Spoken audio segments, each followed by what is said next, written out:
Hello, hello everyone! Welcome to my YouTube channel. It's me again, Char TV. For today's vlog guys, magluluto po tayo ng bilo-bilo. Dahil mas masarap po itong kumain kasama ng ating buong pamilya. Kaya ayan, simulan na po natin. Una-una sa lahat, ayan, babalatan po natin ang ating mga ingredients para sa preparation ng ating lulutuin. Ayan, una po dito, ayan, nagbalat po tayo dito ng sweet potato.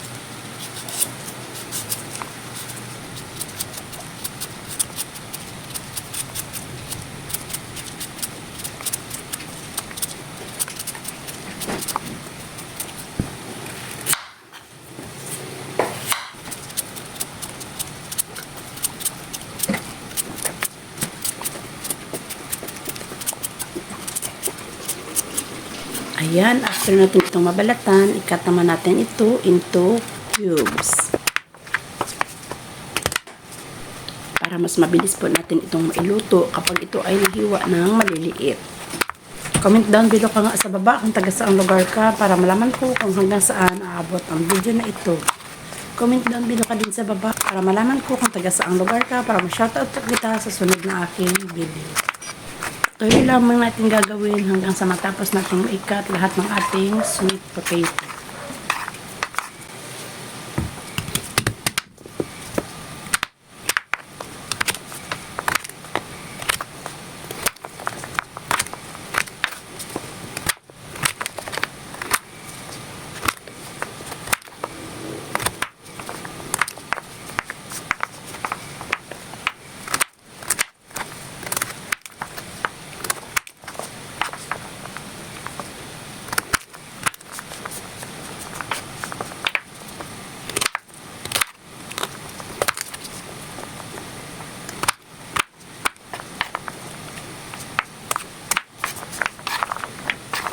After nating matapos maikat ang ating sweet potato, next naman nating babalatan yung ating banana. Saba po na saging yung aking ginamit dito dahil ito po ang mas mainam na sangkap para sa ating lulutuin. Same procedure pa rin ang ating gagawin, kagaya ng ating sweet potato, ikakat din po natin ito into cubes para mas madali at mabilis po itong lumambot pag ating niluto.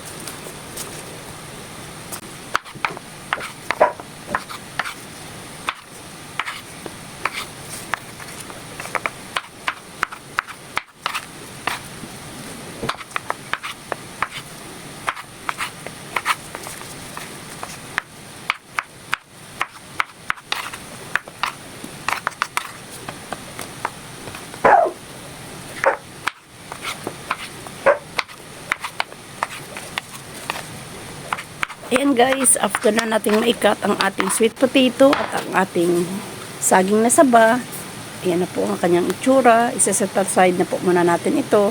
Ito po yung mga ingredients na ating gagamitin. Meron na po tayo ditong chinap na saging na saba. Ayan yung ating sweet potato. Meron po tayo ditong assorted na tapioca. Ito yung ating asukal na gagamitin. Brown sugar po yung ating ginamit. And then, meron po tayo ditong coconut milk in can at saka yung evaporated milk para pampadagdag sa lasa ng ating lulutuing bilo-bilo. Kaya, ayan, simulan na po natin. Ayan guys, nagpakulo na po tayo dito ng tubig na paglalagaan natin ang ating tapioca. Ayan, ilalagay na po natin siya para mailuto na po natin ito sa ating tubig. Halu-haluin po natin muna siya para hindi po siya magdikit-dikit at maluto po siya ng nagkakahiwalay. Ayan. Patuloy po natin itong lulutuin hanggang sa maluto na po ang lahat ng ating nilagay na mga tapioca. Ayan siya guys. Ayan o.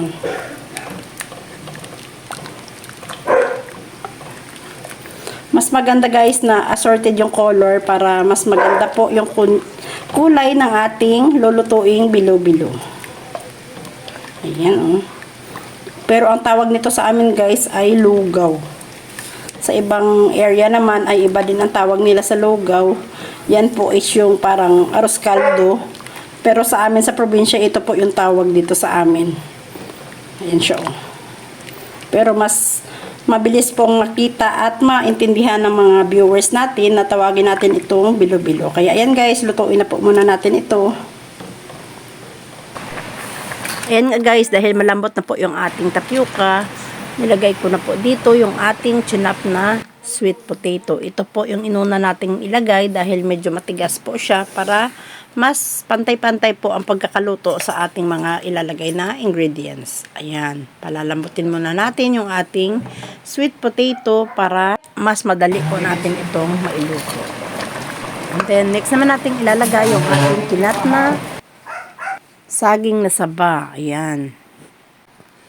Ayan, i-mix well lang po natin para mag-combine po ang lahat ng ating mga sangkap. Diba? Ang sarap na at ang ganda na ng kanyang itsura. Ayan. And then, mag-add po tayo dito ng ating coconut milk. Isang can po yung aking ginamit dahil wala po akong nabiling fresh gata. Ayan. Kaya in can na lang po yung ating ginamit dito. Ayan. I-mix po natin siya para mag-combine po ang lahat ng ingredients. Ayan. O, diba? Ayan. Ang sarap na po niya, guys. At ang bango pa, guys. O, diba?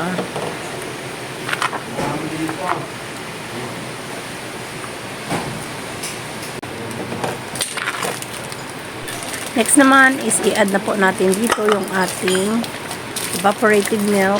Ayan. Isang can din po yung ating ginamit para lalo po siyang magiging creamy at magiging malasa ang ating lutong bilo-bilo. And then, i-add na po natin dito ang ating sugar. Ayan. 1/4 lamang po ang aking nilagay dito dahil dahan-dahan naman po natin itong lagyan ng ating asukal para hindi po ito ma-overpower ng ating lasa. Para hindi po siya too much na matamis, tsaka hindi din po siya too much na kulang sa lasa. Kapag kulang po sa lasa, mag-add na lang po tayo dito ng additional na asukal. Kaya kung manonood ka pa rin hanggang sa ngayon, alam ko nagugustuhan mo ang video na ito, kaya share mo na rin sa family mo para malaman din nila kung paano ang mabilis na proseso ng pagluto ng ganitong pagkain. Ayan guys, our bilo-bilo is ready to serve.